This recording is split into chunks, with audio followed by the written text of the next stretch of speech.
আমাদের দিদি কইছে যে আমি যা ধরি তা শেষ করি ছাড়ি, সত্য কথা বলেছে।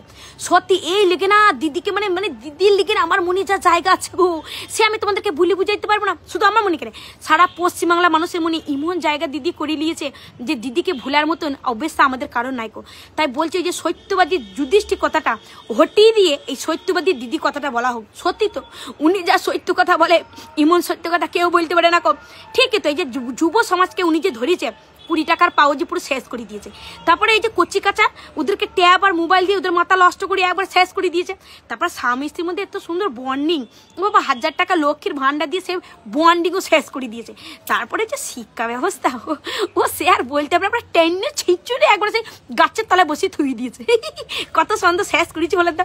তারপর স্বাস্থ্য ওরে বাবারে সে তার বলার নাই, মানে মানুষের উপকার লয় গো, শুধু ইঁদুরের উপকারও করে। ইমন মুখ্যমন্ত্রী তোমরা কোথা পাবা বলো? কোন রাজ্যে দেখেছো ইমন মুখ্যমন্ত্রী আছে যে মানুষ লয় ইঁদুরে আমাদের কাছে সাহায্য পায়? ইঁদুরকে পারমিশন দিয়ে দিয়েছে মোড়া মানুষ যত যাবে সকলে মানে চোখ খাবলি তুলি নিয়ে বিচ্ছুকুচি তুমি খেয়ে মানে তুমি থাকো, এমন স্বাধীনতা দিয়ে দিয়েছে। তাহলে ইমন মানুষ পেলে কে ছাইতে পারে বলেন তো?